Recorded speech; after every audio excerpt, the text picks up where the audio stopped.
Friends, as we all see, the provisions relating to income tax, search and seizure, and GST, inspection, search and seizure, are often invoked by the authorities.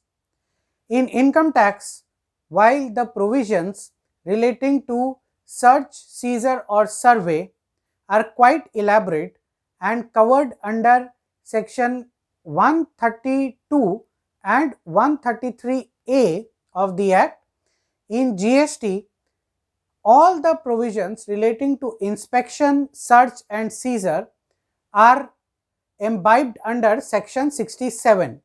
67.1 deals with inspection, 67.2 to 67.11 deals with search and seizure.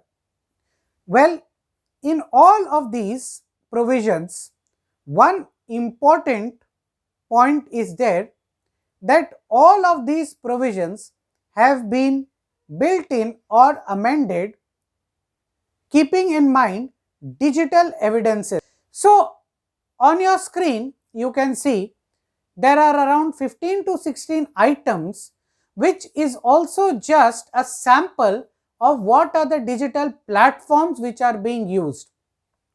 So let us understand one by one what is the relevance of these digital evidences and what should be kept in mind while handling the income tax and GST inspection, search, seizure or surveys as far as digital evidences are concerned.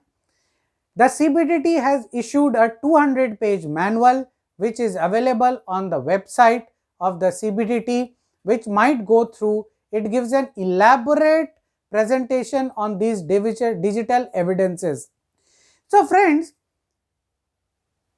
in the suo motu order dated 10th of July 2020 for extension of limitation period, the Honorable Apex Court has held that notices, summons, exchange of pleadings and documents can be done digitally and should be accepted. Now, what are these digital platforms? These could be email, fax, SMSs or WhatsApp.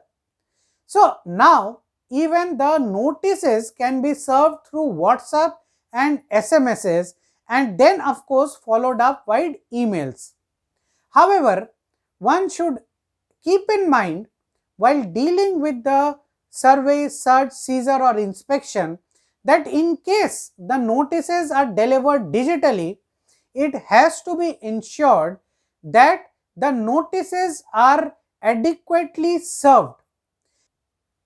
The order in the case of Chhajja Textiles Limited versus Commissioner of Central Excise, the tribunal has held that a notice or a summon which is not adequately served would not be considered as a valid notice or summon.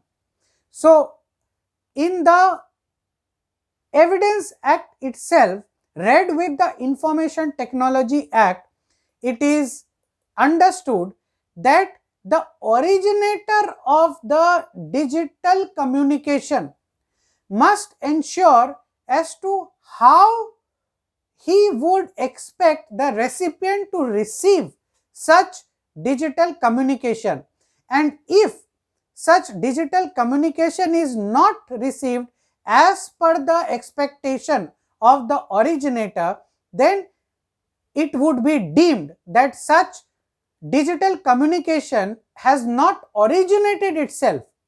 So, it should be kept in mind that there should be an adequate service of notices or summons through WhatsApp or emails.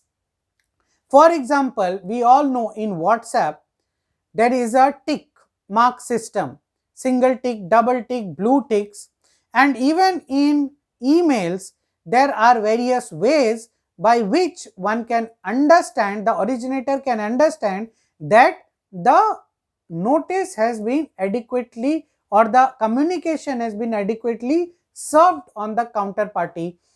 If such evidence is lacking, then it may tantamount to inadequate service of notice. Well, is video conferencing a mechanism of a presence, or is it considered to be adequate presence? The apex court in the case of State of Maharashtra versus Dr. Praful B. Desai has held that video conferencing is also adequate constructive presence, right? However, friends, one must also consider the apex court judgment in the case of Anwar PV versus PV Bashir, where the court has held that the source of the digital communication should be sacrosanct and authentic, so that there is no travesty of justice. So, although video conferencing can be taken as a constructive presence of the witness or the accused, however, the source and authenticity should be adequately ensured so as to use such video conferencing as an adequate digital evidence via the Indian Evidence Act. Next is whether the digitally made interviews or transcripts, or for that matter social media, are they adequate digital evidences? Again, while in the case of Jagjit Singh versus State of Haryana, the apex court has held that interviews would be adequate digital evidences, and in many cases we have seen that social media posts are considered to be adequate digital evidences. Yet again, applying this Anwar PV versus PK Bashir, the apex court judgment in this case, it must be ensured that the source and authenticity is adequately present, right? In this context, section 65B, it is a very important section. 65B of the Indian Evidence Act must be looked into. The section 65B, first of all, is exclusive and starts with a non-obstinate clause. Therefore, it was held in the case of Arjun Pandit Rao by the apex court very recently in the month of July 2020 that section 65B of the Indian Evidence Act is exclusive of any other section 61 to 65 of the Indian Evidence Act, and in case of digital evidence 65B must be ensured. So what does section 65B hold? It says that a digital record should also be deemed to be a document. Well, 65B2 is very important, right? Please note that in case a computer would be considered to be a digital platform and the evidence, that is the record or the printout from the computer, if that is to be considered as evidence, it must be ensured that the computer was used for the purpose of accounting over the period in which is relevant in the instant case, the computer was used regularly and the computer was working properly in that period. Well, 65B3 states that in case various computers were used or various combination of computers were used during the said period of investigation, search, seizure or survey, then it must be ensured that all computers together be considered as a digital evidence, or the records or the printouts of all those computers which were regularly used, adequately used, and which were not bad in that period, they must all be used to accumulate the digital evidence. Well, 65B4 is the most important of all the provisions, I would say, which holds that a certificate should be taken for the purpose of identification of these digital devices or digital evidences from a responsible official position in relation to operation of the relevant digital device. So, this certificate from the operator of the digital device is very, very important to again prove the source and authenticity of the digital evidence.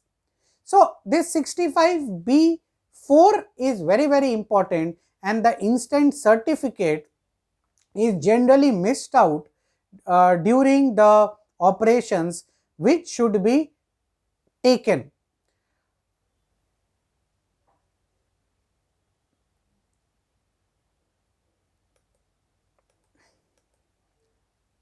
Well, another question is whether passwords relating to these digital devices, it can be in the form of biometrics also for a mobile phone, could passwords or should passwords be disclosed to the inspecting or the investigating or the searching or the surveying authorities?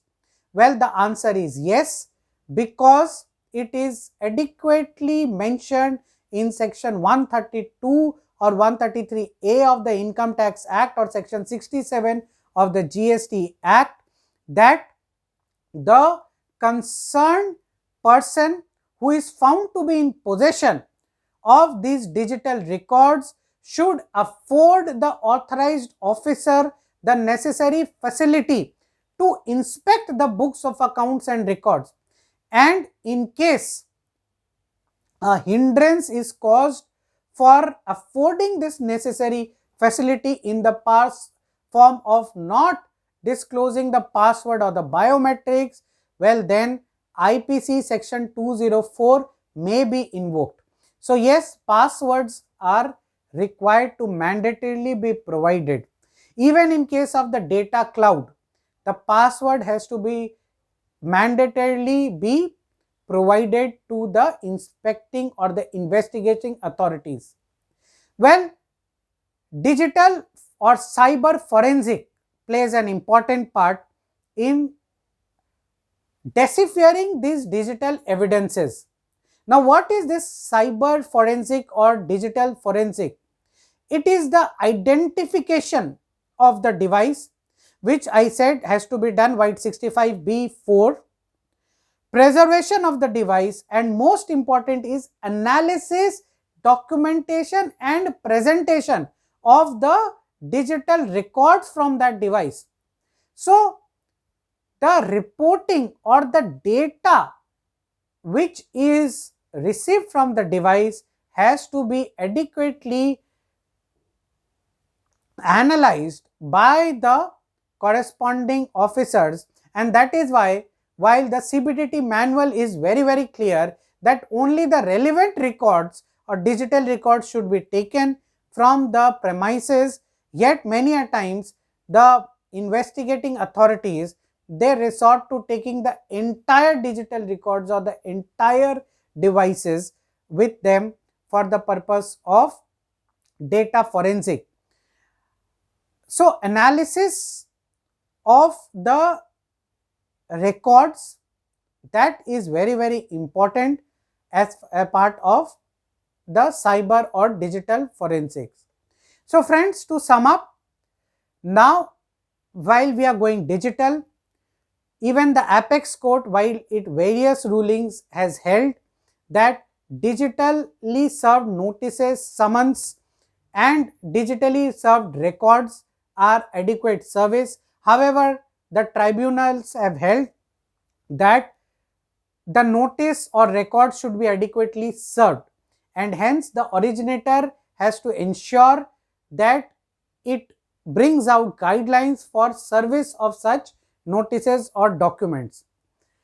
Section 65B of the Indian Evidence Act should be ensured, and the computers from which digital evidences is taken should be adequately identified by the certificate under section 65B(4), and the digital devices or records only relevant should be taken, and passwords of course should be provided so as to afford the inspecting authorities adequate provisions to inspect and satisfy themselves.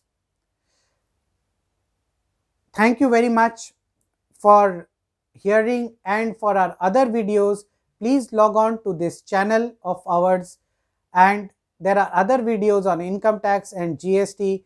Please do subscribe and view all the videos if relevant.